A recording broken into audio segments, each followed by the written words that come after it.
Hello friends, very good morning. So ఇవాళ editorial నేను చిన్న ఎడిటోరియల్ తీసుకోలేదు. ఇవాళ రెండు కూడా ఎలక్షన్స్కి సంబంధించినవి, ఎవరికి పెద్దగా ఉపయోగం లేనివి.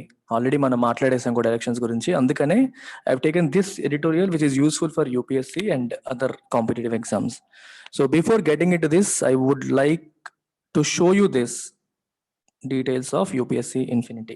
అండ్ మనం ఆఫర్ చేస్తున్న UPSC infinity starts at just 40,000. ఇండియాలోనే లోయెస్ట్ ఫీ ఇది. 40,000 రూపీస్కే మీకు కోర్స్ అనేది స్టార్ట్ అవుతుంది.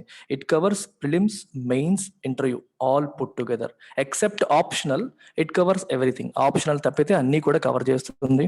And comes with lifetime validity. Don't forget this. And why you should choose our UPSC infinity అని చెప్పడానికి నేను 5 రీజన్స్ చెప్తాను. Student centric approach. చాలా మంది స్టూడెంట్స్ పెద్ద పెద్ద ఆర్గనైజేషన్స్లో కోచింగ్ తీసుకుని కూడా మళ్ళీ మా ఇన్స్టిట్యూట్లో జాయిన్ అవుతూ ఉంటారు. ప్రధానంగా వాళ్ళు చెప్పే రీజన్ ఏంటంటే, అక్కడ ఫ్యాకల్టీ బాగా చెప్తారు సార్, కానీ మాకు అర్థమవుతుందా లేదా పట్టించుకోకుండా వెళ్ళిపోతూ ఉంటారు. సో స్టూడెంట్స్కి అర్థమవుతుందా లేదా అని ఆలోచించి అర్థమయ్యేలాగా చెప్పి ముందుకు వెళ్ళే సంస్థ. అందుకనే స్టూడెంట్ సెంట్రిక్ అప్రోచ్ అనేది అన్నిటికంటే ఫస్ట్ నేను ప్రయారిటైజ్ చేసే ఆస్పెక్ట్. దెన్ కరెంట్ అఫైర్స్ కోసం మనం పెట్టేంత టైము, ఎఫర్ట్ లక్షల్లో ఫీజు తీసుకునే ఇన్స్టిట్యూట్స్ కూడా పెట్టవు. కరెంట్ అఫైర్స్కి daily Hindu analysis, daily PIB analysis, వాటి యొక్క PDFs, hand return PDFs, 8 o'clock ప్రతిరోజు కరెంట్ అఫైర్స్ క్లాస్. అంటే హిందూలో పిఐబిలో కవర్ కాని రిమైనింగ్ ఆర్టికల్స్. అంటే ఒక రోజు మన ఛానల్లో, మన ఇన్స్టిట్యూట్లో మీరు కరెంట్ అఫైర్స్ వింటే ఒక 10 to 15 ఆర్టికల్స్ మీకు కవర్ అయిపోతాయి. సో ఆ రోజు ఏ రోజు ఆ రోజు వినేస్తూ ఉంటే మళ్ళీ రివిజన్ కూడా కేక్ వాక్లాగా అయిపోతుంది. ఎగ్జామ్ ముందు తొందరపడి ఇబ్బంది పడే అవసరం లేదు.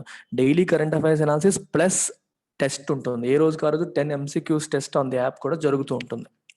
And another aspect, daily mains answer writing. ఎంతమంది చేస్తున్నారు ఇది? మనం ఒక వాట్సాప్ గ్రూప్ సెపరేట్గా పెట్టి ప్రతిరోజు మార్నింగ్ ఒక క్వశ్చన్ ఇచ్చి ఆన్సర్స్, రాసిన ఆన్సర్స్ అన్నీ కూడా ఇండివిజువల్గా కరెక్ట్ చేసి ఫీడ్బ్యాక్ కూడా ఇవ్వడం జరుగుతుంది. And it's a daily process. Day 1 నుంచి ఆన్సర్ రైటింగ్ ప్రాక్టీస్ చేస్తే mains will become a cake walk for any UPSC aspirant and UPSC student. This is something we focus on. It's an integrated approach. Prelims plus mains approach లో మనం వెళ్ళడం జరుగుతుంది. And mock test, మన యాప్లో మాక్ టెస్ట్లు అనేవి unlimited జరుగుతాయి. Topic wise టెస్ట్లు ఉంటాయి. ఎగ్జామ్ ముందు గ్రాండ్ టెస్ట్లు కూడా జరుగుతాయి. ఆల్రెడీ 9 గ్రాండ్ టెస్ట్ కండక్ట్ చేయడం జరిగింది ప్రిలిమ్స్ 2021కి. ఎవ్రీ సండే గ్రాండ్ టెస్ట్ అనేది జరుగుతుంది. ఇవి కాక టాపిక్ వైజ్ టెస్ట్లు అనేవి రీసెంట్గా జాయిన్ అయిన వాళ్ళందరికీ కూడా ప్రతి సండే టాపిక్ వైజ్ టెస్ట్లు కూడా పెడుతున్నాం. And this is something you won't get anywhere else in the country. అంటే మన యూపీఎస్సీ ఇన్ఫినిటీలో మీరు జాయిన్ అయితే మీరు CSATతో పాటు Group 1, Group 2, RBI grade B, IBPS, SSC CGL ఈ కోర్సెస్ కూడా you will get free access. And ఇదంతా ఎంత ఫీజుకి? మీరు రికార్డెడ్ ఆప్షన్లో జాయిన్ అయితే కేవలం 40,000 రూపీస్కి మాత్రమే. లేదు మేము లైవ్ జాయిన్ అవుతాము, ఇంటరాక్ట్ అవుతాం ఫ్యాకల్టీతో అనుకుంటే 50,000 రూపీస్. ఇన్స్టాల్మెంట్స్లో పే చేస్తాము, నెలకి 5,000 చొప్పున 5,000 పర్ మంత్ పే చేస్తాము అనుకుంటే 60,000 rupees is the fee. So 3 ఆప్షన్స్లో మీరు పే చేయొచ్చు. And this structure is valid till 15th May.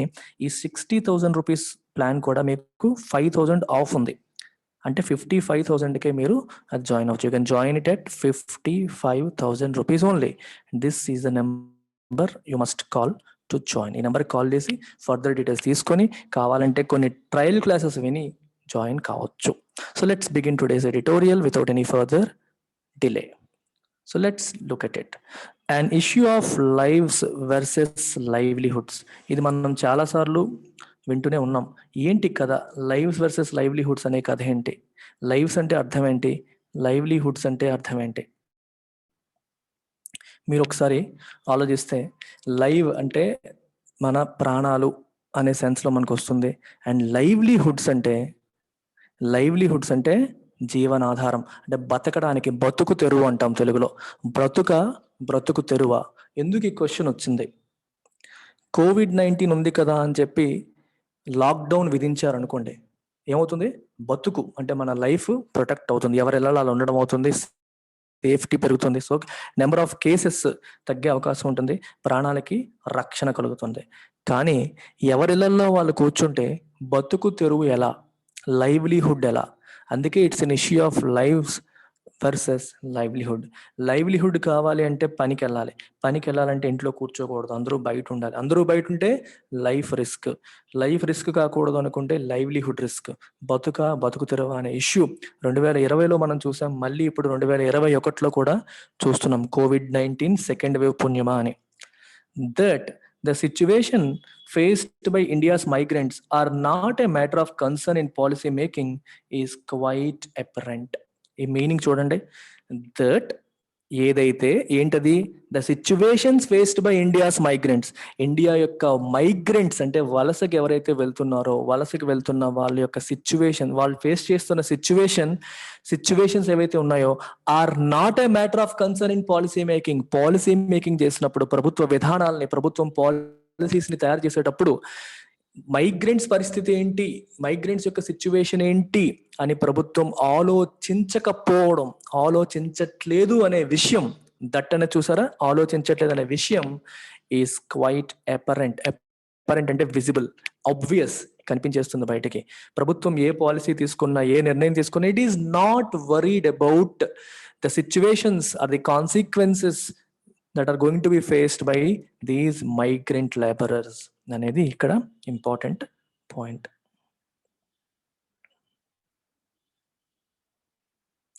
Strict to moderate lockdowns are being imposed again. Strict to moderate, ప్రతి రాష్ట్రంలో కూడా కర్ఫ్యూ 144 సెక్షన్. ఇప్పుడు ఆంధ్రప్రదేశ్లో ఇవాళ నుంచి ఉదయం 6 నుంచి 12 వరకు మాత్రమే షాపులు తెరిచి ఉండాలి, 6 నుంచి 12 తర్వాత మళ్ళీ ఈవినింగ్ వరకు తెరిచి ఉండకూడదని చెప్పి రూల్ తీసుకొచ్చారు. Strict to moderate lockdowns are being imposed again, ఇవన్నీ మళ్ళీ ఇంపోజ్ చేస్తున్నారు. This time in April 2021, terminating jobs in many an establishment employing large numbers of informal workers. ఎంతో మంది ఇన్ఫార్మల్ వర్కర్స్.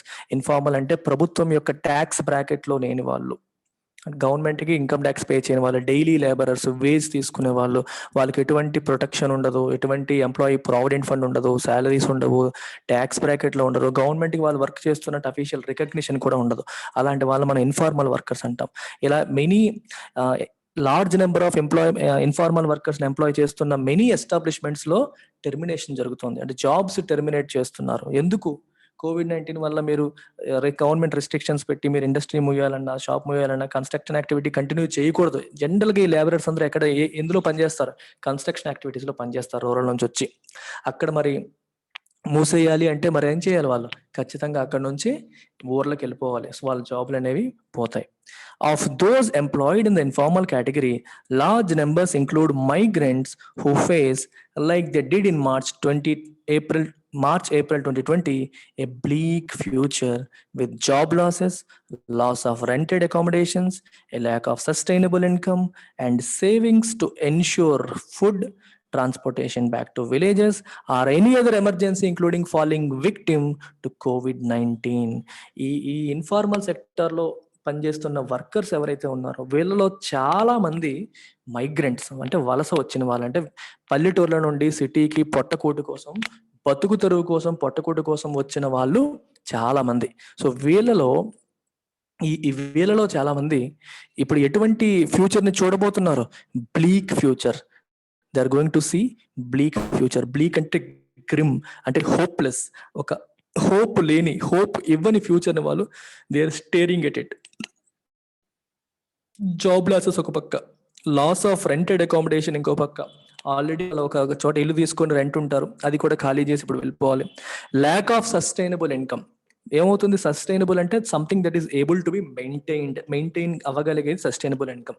ఈ నెల నాకు 30,000 వచ్చిందని చెప్పావు, నెక్స్ట్ మంత్ కూడా 30,000 వచ్చి, ఆ తర్వాత కూడా 30,000 వచ్చి, ప్రతి నెల కూడా మీకు ఇన్కమ్ వస్తే then you call it sustainable income. ఏ నెల వచ్చింది, నెక్స్ట్ మంత్ ఏమవుతుందో తెలియదు అంటే సస్టైనబుల్ కాదు.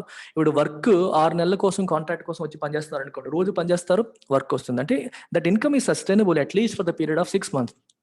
ఇప్పుడు ఊరు వెళ్ళిపోతే ఊర్లో ఎవరు పనిస్తారు? వెంటనే ఇక్కడ జాబ్ ఉంది, ఏదో పని చేసుకుంటున్నారు, సంపాదించుకుంటున్నారు, ఆ ఆప్షన్ కూడా ఊర్లో ఉండదు. So lack of sustainable income. Savings ఉండవు. ఎందుకు? టు ఎన్ష్యూర్ ఫుడ్ కోసం, సరిపడా సేవింగ్స్ ఉండవు.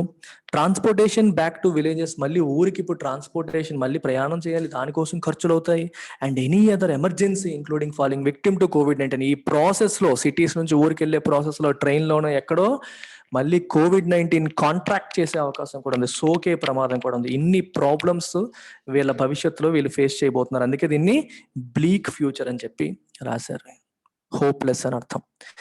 గ్రిమ్ టు గ్రిమ్మర్, బ్లీక్ అనే పదం లాంటిదే గ్రిమ్ కూడా. గ్రిమ్ అంటే కూడా serious, gloomy with no hope. పెద్దగా డార్క్ అని, గ్రిమ్ అని, బ్లీక్ అని వీటన్నిటికీ మీనింగ్ ఏంటి?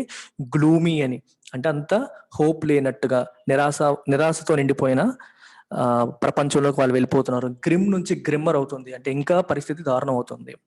Given their bitter experiences last year, migrants have already begun their journeys back to villages.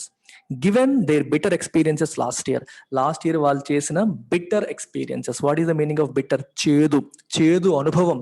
Last year ఇదే టైంలో లాక్డౌన్ విధించిన తర్వాత నరకం అనుభవించారు మైగ్రెంట్ వర్కర్స్. ఎంతో మంది కోవిడ్ వల్ల చనిపోయిన వాళ్ళ గురించి మనం మాట్లాడుకున్నాం, కానీ వీళ్ళందరూ తట్టా బుట్టా సర్దుకొని వెహికల్స్ లేక, కారులు లేక, బస్సులు లేక, ట్రైన్స్ లేక, చెప్పులు అరిగిపోయి, పిల్లల్ని వేసుకొని, గర్భిణీ స్త్రీలు కూడా మొత్తం లగేజ్ని నెత్తి మీద పెట్టుకొని వేల కిలోమీటర్లు నడుస్తూ మధ్యలో తిండి లేక, నీరు లేక, ఎవరు సహాయం చేయక ఎంతో ఇబ్బందులు పడ్డం మనం న్యూస్ పేపర్స్లోను, టీవీల్లోనూ చూడటం జరిగింది.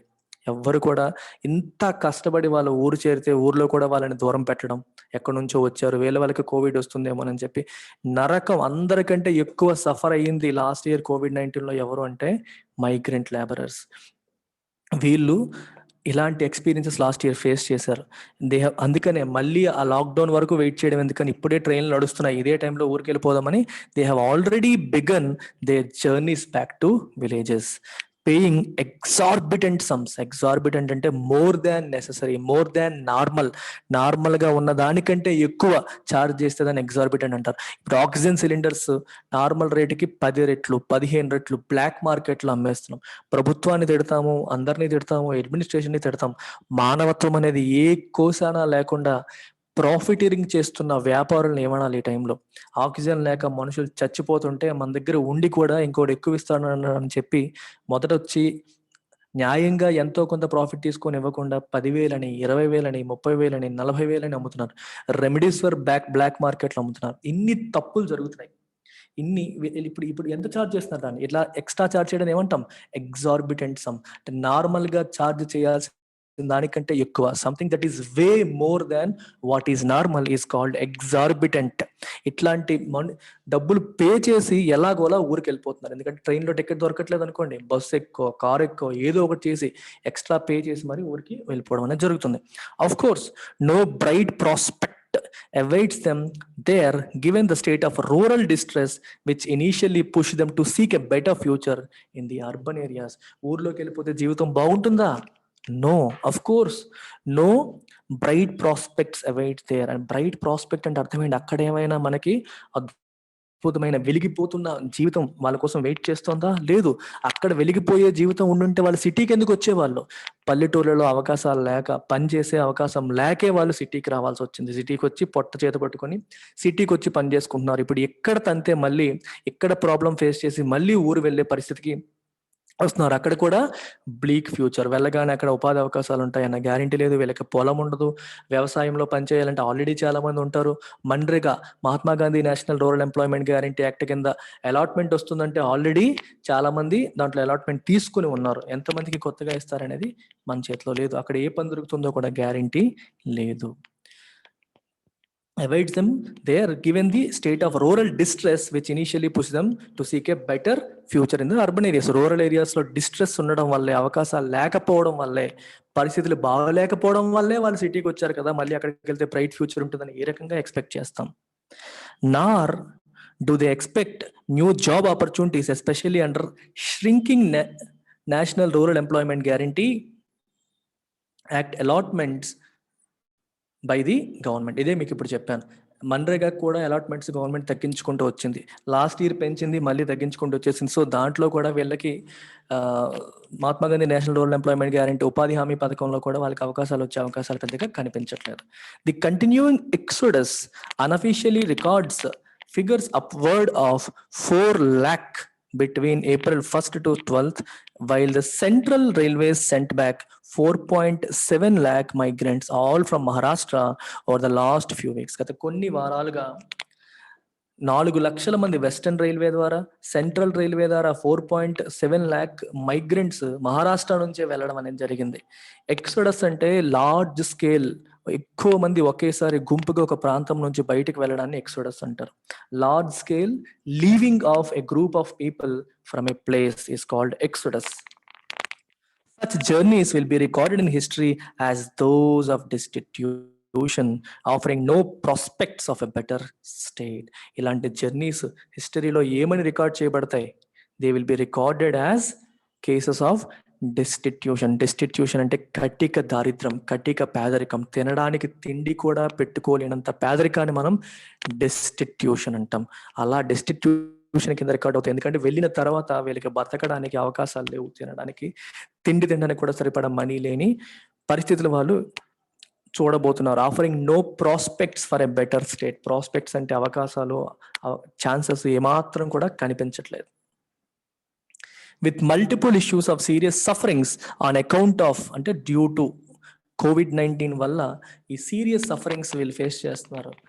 The country has less time to discuss the fate of these unwanted migrants on their path of reverse migration, fleeing from centers of livelihood toward dark holes of rural helplessness and poverty. Multiple issues of serious sufferings. COVID-19 వల్ల serious sufferings, serious బాధలు, సీరియస్గా చాలా బాధలు పడుతున్నారు. అలాంటి multiple issues ఉన్నాయి దీనికి సంబంధించిన డిస్ట్రెస్. కంట్రీ ఇలాంటి టైంలో has less time to discuss the fate of these unwanted migrants. కంట్రీకి వీళ్ళందరూ unwanted people. They neither belong to villages Nar belong to cities అన్నట్టు. విలేజెస్లో రేషన్ వల్ల వచ్చే బెనిఫిట్స్ వీళ్ళు పొందరు, సిటీలో కూడా పర్మనెంట్ మెంబర్స్ కింద వాళ్ళు ట్రీట్ చేయరు. కంట్రీ కూడా వీళ్ళని అన్వాంటెడ్ చిల్డ్రన్ కానీ అది చూస్తుంది. వీళ్ళు మనకి సంబంధం లేదన్నట్టుగా ప్రవర్తిస్తుంది. ఎందుకంటే వీళ్ళు సిస్టమ్తో ఇంటరాక్షన్ తక్కువ. రేషన్ షాప్ కానీ, ఆధార్ కార్డు కానీ ఇవన్నీ తీసుకొని ప్రభుత్వం యొక్క పథకాలను కూడా వీళ్ళు అనుభవించలేరు, ఎందుకంటే సిటీల్లో ఉంటారు. ఇట్లాంటి ప్రాబ్లమ్స్ ఫేస్ చేస్తుంటారు. ఇలాంటి వాళ్ళని అందుకే unwanted migrants on their path of reverse migration. వీళ్ళ ఫేట్ ఏంటి, వీళ్ళ భవిష్యత్ ఏంటి అని డిస్కస్ చేసే టైం కూడా ప్రభుత్వానికి ఇప్పుడు లేదు. It has less time to discuss the fate of these unwanted migrants on their path of reverse migration. Migration అంటే పల్లెటూరు నుంచి సిటీస్కి, రివర్స్ మైగ్రేషన్ అంటే సిటీస్ నుంచి పల్లెటూర్లకి.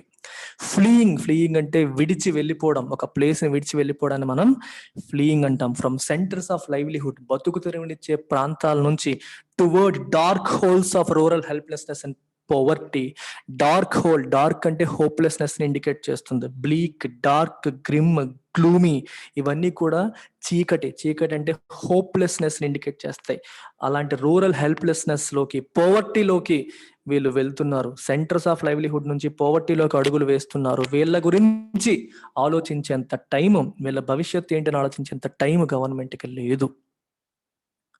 To provide a narrative of who these people are, we may describe them as mobile by default, with growing rural distress and inadequate official policies failing to support the ailing rural economy. To provide a narrative అంటే ఒక story. వీళ్ళ గురించి, వీళ్ళు ఎవరు అని ఒక కథలాగా చెప్పాలంటే వీళ్ళని మనం ఎలా డిస్క్రైబ్ చేస్తాం? Mobile by default. మొబైల్ అంటే అర్థం ఏంటి? స్థిరత్వంగా ఉండని, స్థిరంగా ఒక చోట ఉండని. మొబైల్ అంటే ఇన్ మూవ్మెంట్, కదలకుండా, ఒక చోట ఉండకుండా కదిలేదాన్ని మనం మొబైల్ అంటాం. రైట్? మొబైల్ బై డిఫాల్ట్ వీళ్ళు మొబైల్. అటు ఎక్కడ ఉండరు, అక్కడ ఉండరు, ఇటు నుంచి అటు కదులుతారు అని అర్థం.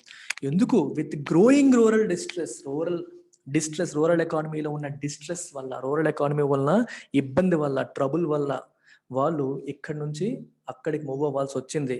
And inadequate official policies, government యొక్క పాలసీస్ ఇన్అడిక్వేట్ గా ఉన్నాయి, అంటే సరిపోవట్లేదు.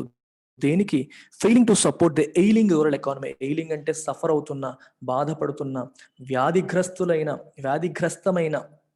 యాక్చువల్గా ఎయిలింగ్ అంటే సఫరింగ్ ఫ్రమ్ ఎ డిసీజ్ అనే పదం వాడతారు. ఇన్ పూర్ హెల్త్ అంటాం. రూరల్ ఎకానమీ వ్యాధిగ్రస్తం అయిపోయింది, దాన్ని సపోర్ట్ చేయడానికి గవర్నమెంట్ పాలసీస్ ఇన్అడిక్వేట్ గా ఉన్నాయి, సరిపడా లేవు. అందువల్లే వీరు ఇక్కడ నుంచి వెళ్లాల్సి వచ్చింది అనే పాయింట్ ఇక్కడ రాశారు.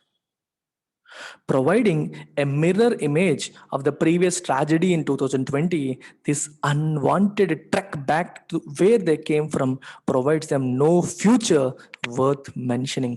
Last year ఎలా జరిగిందో అలాంటి మిర్రర్ ఇమేజ్ సేమ్ సిచ్యువేషన్ మళ్ళీ ఇప్పుడు రిపీట్ అవుతుంది. And this unwanted trek back to home.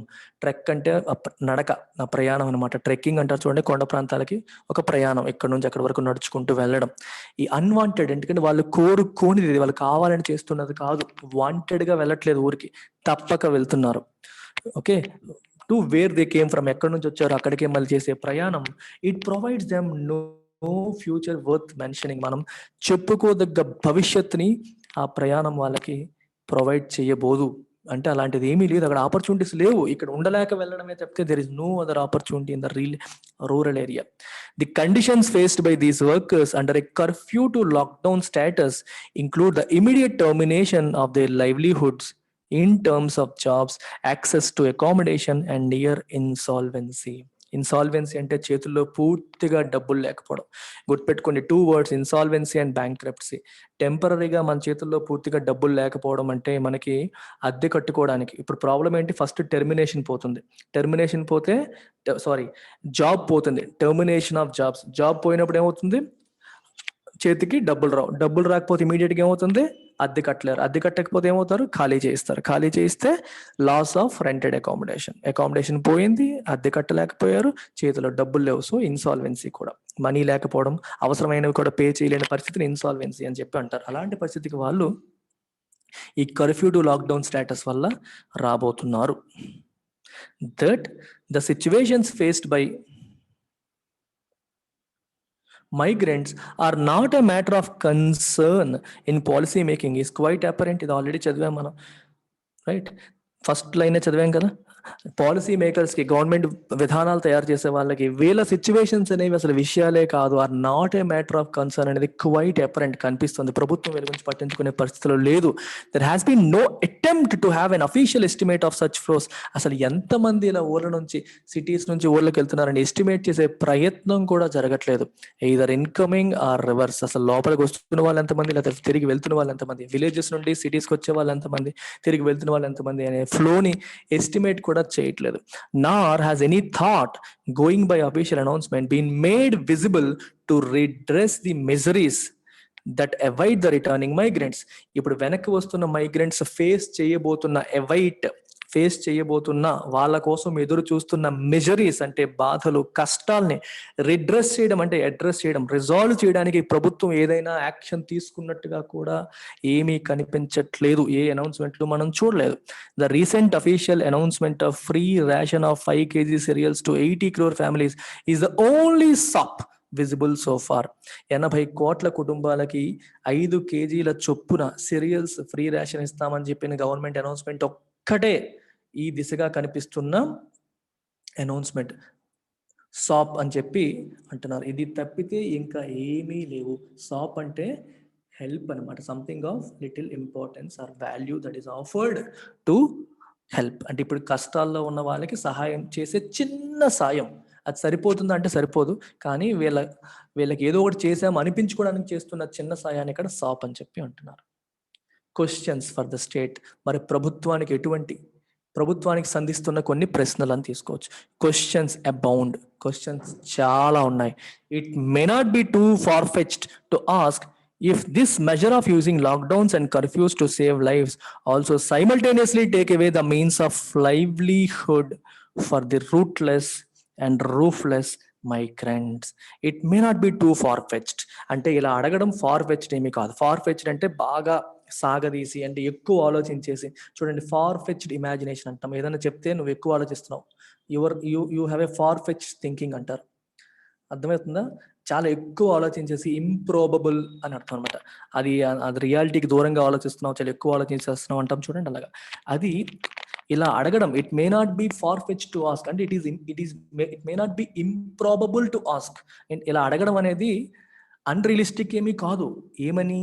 If this measure of using lockdown, ఇప్పుడు లాక్డౌన్ ని యూజ్ చేయాలి, లాక్డౌన్ తీసుకురావాలని ప్రభుత్వం ఆలోచించడం అనేది ఏదైతే ఉందో, అండ్ కర్ఫ్యూస్ ఏవైతే చేయాలని ఉందో టు సేవ్ లైఫ్స్, ప్రాణాలు కాపాడడానికి, simultaneously take away the means of livelihood, ఇది బతుకు తెరువుని తీసేయదా అని ప్రభుత్వాన్ని అడగడం తప్పేమీ కాదు, అడగడం అన్రియలిస్టిక్ ఏమీ కాదు, అది జరిగేదే కదా.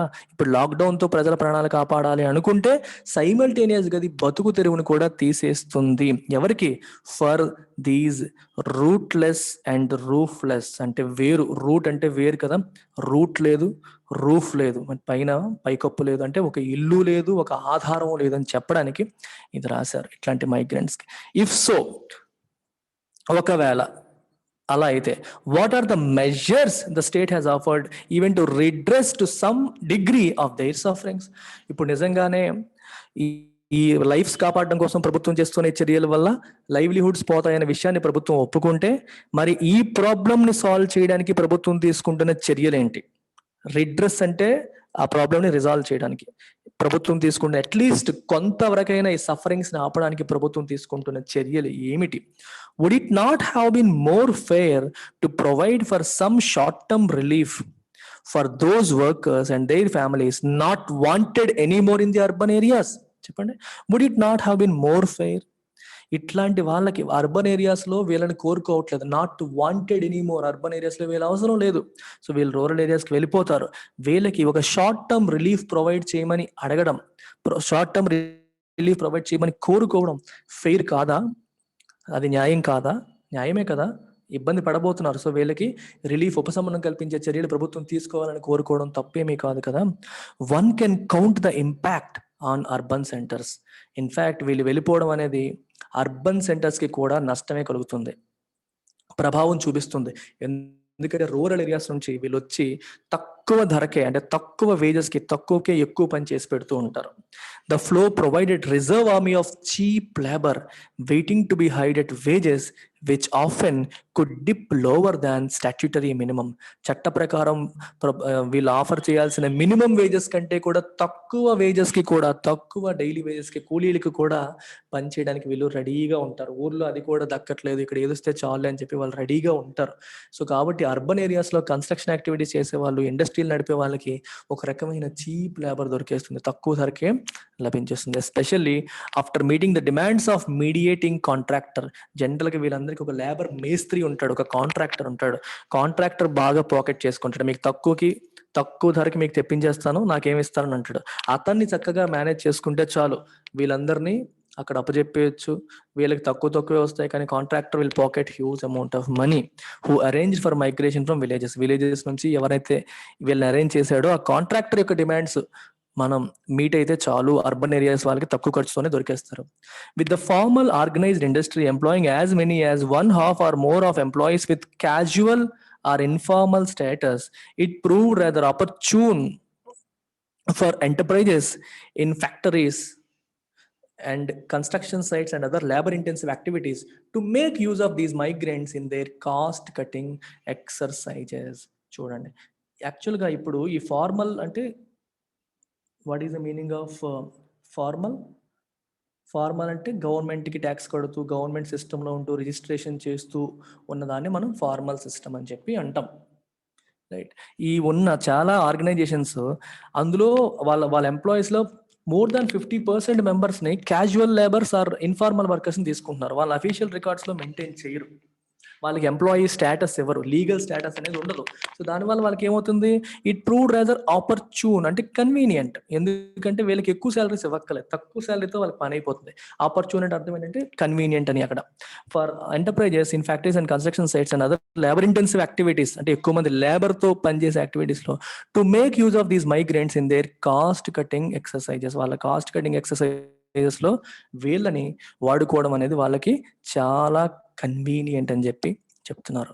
On the whole, the presence of rural migrants benefited the urban economy by providing cheap labor to manufacturing units and cheap services to households. ఈ రూరల్ మైగ్రెంట్స్ ఎక్కువగా ఉండడం అనేది ఎవరికి, అర్బన్ ఎకానమీకి బెనిఫిట్ చేసింది. ఎలా? By providing cheap labour to manufacturing units కి cheap labour provide అయింది, and cheap services to house holds. ఊర్లో మనకి పెద్ద పెద్ద ఇళ్ళకి కూడా మెయిడ్స్, ఇట్లాంటి వాళ్ళు, వాచ్మెన్, మెయిడ్, ఇట్లాంటి వీళ్ళకి కూడా చీప్స్ తక్కువ ధరకే వీళ్ళు లభించడం అనేది జరుగుతుంది. However these jobs provided did not entail further obligations on the part of employers or the state given that the footloose migrants never had any legal status as a working population. వీళ్ళు ఇక్కడ వీళ్ళు house holds కి watchman లాగా maid లాగా help చేస్తున్నారు, మరియు construction sites మిగిలిన industries లో కూడా పనిచేస్తున్నారు అతి తక్కువ ధరకి. అయినప్పటికీ however these jobs did not entail అంటే make it obligatory, make it necessary అని అర్థం. ఏంటి? Did not make it necessary further obligations on the part of the employees. వీళ్ళు ఎవరైతే ఉపయోగించుకుంటున్నారో ఉద్యోగాల్లో పెట్టారో వాళ్ళకి ఎటువంటి ఆబ్లిగేషన్ లేకుండా పోయింది on the part of employees of the state, given that this footloose అంటే ఒక చోట నిలవని. నిన్న మనం మాట్లాడాం, రాహుల్ గాంధీ గురించి మాట్లాడుతూ ఎలక్షన్ కి సంబంధించిన ఎడిటోరియల్లో రాహుల్ గాంధీ గురించి మాట్లాడుతూ ఫుట్ లూజ్ అనే పదం, అంటే ఒక చోట నిలబడని, ఒక చోట నిలవని. These foot loose migrants never had any legal status. వాళ్ళకి లీగల్ స్టేటస్ లేదు. ఒక ఎంప్లాయీకి వాళ్ళకి లీగల్ స్టేటస్ లేకపోవడం వల్ల వాళ్ళకి ఏ ఫెసిలిటీస్ ఇవ్వాలి, ఏమేమి చెయ్యాలి అనే ఆబ్లిగేషన్ వీళ్ళపైన లేకుండా అయిపోయింది. నో లేబర్ సేఫ్ గార్డ్స్ లేవు. సేఫ్ గార్డ్ అంటే ప్రొటెక్టివ్ మెకానిజమ్స్, వాళ్ళని ప్రొటెక్ట్ చేసేలాగా, అంటే వాళ్ళ ఎంప్లాయ్మెంట్ స్టేటస్ని ఒకవేళ జాబ్ తీసేటప్పుడు కొన్ని రూల్స్, రెగ్యులేషన్స్, బాండ్స్ ఏమీ లేవు. No safeguards. One last question. Has there been any attempt ever to ensure some legal safeguards to these people? ఈ ప్రజలకి కొన్ని చట్టపరమైన ప్రొటెక్షన్స్ అందించడానికి ఒక అటెంప్ట్ అన్నా జరిగిందా ఇప్పటి వరకు? అంటే ఎంత పని చేస్తున్నారు, ఎంత పని చేస్తున్నారు తక్కువ సరికి, వీళ్ళకి ఒక ప్రొటెక్షన్ ఇవ్వాలి. మీరు ఎంతకాలం వాళ్ళతో పని చేయించుకున్నారు, ఒకవేళ తీసేయాల్సి వస్తే ఇవి రూల్స్, వాళ్ళకి ఎంత ఇవ్వాలి, లేకపోతే వాళ్ళకి పెన్షన్ ఇవ్వాలి, లేకపోతే ఏదో ఇవ్వాలని రూల్స్ ఏమైనా పెట్టారా? లీగల్ స్టేటస్ ఇచ్చే ప్రయత్నం చేశారా? లీగల్ సేఫ్ గార్డ్స్ పెట్టే ప్రయత్నం అన్నా జరిగిందా అని క్వశ్చన్. పీసెస్ ఆఫ్ లెజిస్లేషన్, అప్పుడప్పుడు కొన్ని చట్టాలు జరుగుతున్నాయి. As available do not provide any evidence of addressing the issue. ఉన్నాయి చట్టాలు, కానీ ఈ ఇష్యూని అడ్రస్ చేసినట్టుగా ఒక్క ఎవిడెన్స్ కూడా మనకి ఇప్పటి వరకు కనిపించలేదు. They did not provide any evidence of addressing the issue, especially in the current crisis. ప్రస్తుతం ఉన్న సంక్షోభ సమయంలో రిజాల్వ్ చేస్తుంది అని చెప్పి మనకి ఏ లెజిస్లేషన్ కూడా చూపించలేదు. A pattern indicative of a minimalist state with close alliances with capital in the process. ఇది ఎలాంటి దేశాల్లో మనం చూస్తాం? A pattern indicative of a minimalist state. చాలా ఇంపార్టెంట్ వర్డ్ ఇది, మినిమలిస్ట్ స్టేట్ లేదా స్టేట్ మినిమలిజం. అంటే అర్థం ఏంటంటే ప్రభుత్వం ఇండస్ట్రీకి సంబంధించిన వ్యవహారాల్లో పూర్తిగా ఇన్వాల్వ్ అవ్వకపోవడం. ఓకే, కంప్లీట్ గా క్యాపిటలిజం అంటారు. క్యాపిటలిజంలో private sector plays a very important role, చాలా మేజర్ రోల్ ప్లే చేస్తుంది. ప్రభుత్వం అనేది ఇన్వాల్వ్ అవ్వదు. సో మీకు నచ్చినట్టుగా మీరు బిజినెస్ చేసుకోండి. ఇది ఒక ఫ్రీ అట్మాస్ఫియర్ ప్రొవైడ్ చేస్తుంది ప్రభుత్వం. ఎక్కువ ట్యాక్సెస్ కలెక్ట్ చేసుకుంటుంది, వాళ్ళకి అవసరమైన అనువైన వాతావరణాన్ని ప్రొవైడ్ చేస్తుంది తప్పితే ప్రభుత్వం చిన్న విషయాల్లో ఇన్వాల్వ్ అవ్వదు. దాన్నే మినిమలిస్ట్ స్టేట్ అంటారు. దీన్నే క్యాపిటలిజం అని కూడా అంటాం. ఎక్కువగా గవర్నమెంట్ ఇన్వాల్వ్మెంట్ తక్కువగా ఉండడం, గవర్నమెంట్ అసలు ఇండస్ట్రియల్ సెక్టర్లో పూర్తిగా ఉండకపోవడం, ఒకవేళ ఆల్రెడీ ఉన్న ఇండస్ట్రియల్ సెక్టర్లో ఉన్న ప్రైవేట్ కంపెనీస్ ఎక్కువగా ఇబ్బంది పెట్టకపోవడం, కంప్లీట్ ఫ్రీడమ్ ఇవ్వడం. దీన్ని మనం minimalist state with close alliances with capital, అంటే పెట్టుబడులు పెట్టే వాళ్ళతో క్లోజ్ రిలేషన్స్ మెయింటైన్ చేయడం ఈ ప్రాసెస్ లో భాగంగా. That is what we're seeing in India today. Government is moving very closely with these industrialist, Ambani, Adani, ఇవన్నీ చూస్తున్నాం. అలాంటి ప్యాటర్న్ మనం ఇప్పుడు చూస్తున్నాము. ఎవరేమవుతున్నా, ఎవరికి ఎలా ఉన్నా సరే పట్టించుకోకుండా ప్రభుత్వం ఉంటుంది అని అర్థం. The contract labour act 1970 conferred అంటే gave on casual labour a legal status. Confer అంటే ఇచ్చింది అని అర్థం. ఒక లీగల్ స్టేటస్ ఇచ్చింది క్యాజువల్ లేబర్ కి by providing a mechanism for registration of contractors engaging 20 or more workers. 20 లేదా అంతకంటే ఎక్కువ వర్కర్స్ ని ఎంగేజ్ చేస్తున్న కాంట్రాక్టర్ కి రిజిస్ట్రేషన్ చేయాలి అని చెప్పి 1970 యాక్ట్ ఏమో చెప్పడం అనేది జరిగింది. కాన్ఫర్ అనే పదం ఎలా వాడతా చూడండి. Sachin Tendulkar has been conferred Bharat Ratna. The government of India has conferred Bharat Ratna on Sachin Tendulkar. అలాగనమాట. కాన్ఫర్ అంటే ఇచ్చింది, అలా ఆ మీనింగ్ వస్తుంది. While it was never effective, అది ఎప్పుడు కూడా ఎఫెక్టివ్ గా లేదు, అంటే ఈ చట్టం ఎప్పుడు కూడా పనిచేయలేదు అనుకున్నంతగా. The occupational safety health and working conditions code 2020 last year తీసుకొచ్చారు. The occupational safety, health and working conditions code 2020 has replaced all such acts. అలాంటి చట్టాలన్నింటినీ కూడా లాస్ట్ ఇయర్ తీసుకొచ్చిన ఈ యాక్ట్ అనేది రీప్లేస్ చేసింది. seeking rather ineffectively to regulate the health and safety conditions of workers in establishments with 10 or more workers. 10 లేదా అంతకంటే ఎక్కువ వర్కర్స్ పనిచేస్తున్న ఎస్టాబ్లిష్మెంట్స్లో వాళ్ళకి ఆక్యుపేషనల్ సేఫ్టీ అంటే వాళ్ళ ఆక్యుపేషన్ వర్క్ ఎక్కడ చేస్తున్నారో అక్కడ వాళ్ళ సేఫ్టీకి సంబంధించి, right, and safety, health and working conditions, వీటికి సంబంధించి కొన్ని స్టిపులేషన్స్ పెట్టింది లాస్ట్ ఇయర్ తీసుకొచ్చిన చట్టం. ఒకసారి మీరు చూడండి, మీరు కామెంట్ సెక్షన్లో మెన్షన్ చేయండి.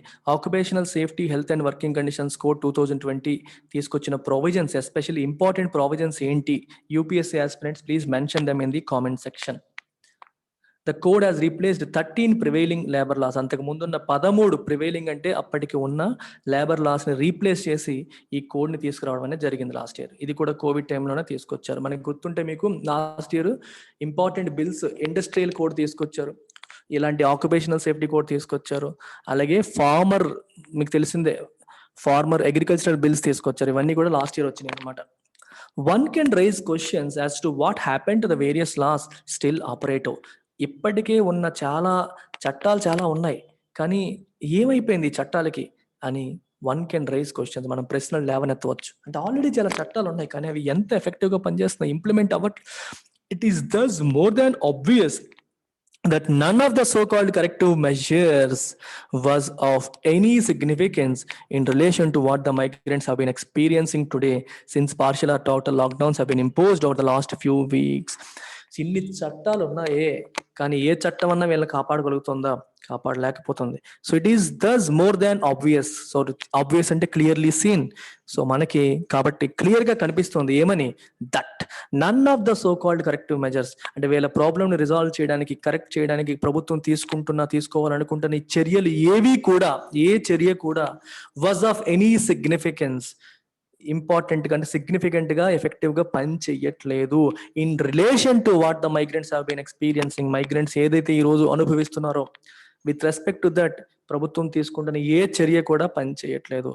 Since partial and total lockdowns have been imposed over the last few weeks, గత కొన్ని వారాలుగా ఇంపోజ్ చేసిన పార్షియల్ లేదా టోటల్ లాక్డౌన్స్ వల్ల వీళ్ళు ఏమైతే సఫర్ అవుతున్నారో, ఈ సఫరింగ్ కి ప్రభుత్వం ప్రస్తుతం ఉన్న ఏ చట్టాలు సమాధానం చెప్పలేకపోతున్నాయి.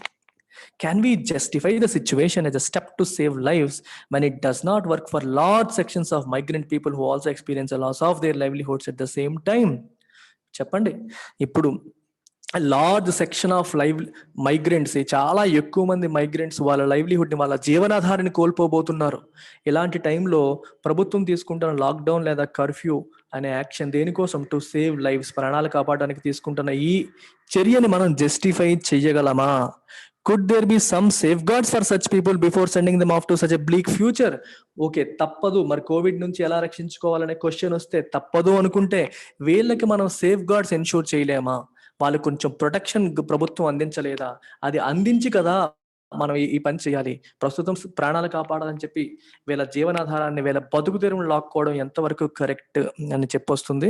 ఒక బ్లీక్ ఫ్యూచర్ లోకి, అంటే ఒక హోప్లెస్ ఫ్యూచర్ లోకి వాళ్ళని ప్రభుత్వం పంపించేస్తుంది. ప్రజలు వెళ్ళిపోతున్నారు. ఇప్పుడు వీళ్ళని కాపాడడానికి కొన్ని సేఫ్ గార్డ్స్, కొన్ని ప్రొటెక్టివ్ మెజర్స్ అన్న తీసుకుని కదా చెయ్యాలి అని ఈ క్వశ్చన్ వస్తుంది. సో ప్రభుత్వాన్ని ఈ క్వశ్చన్ తో ఉక్కిరిబిక్కిరి చేస్తుంది.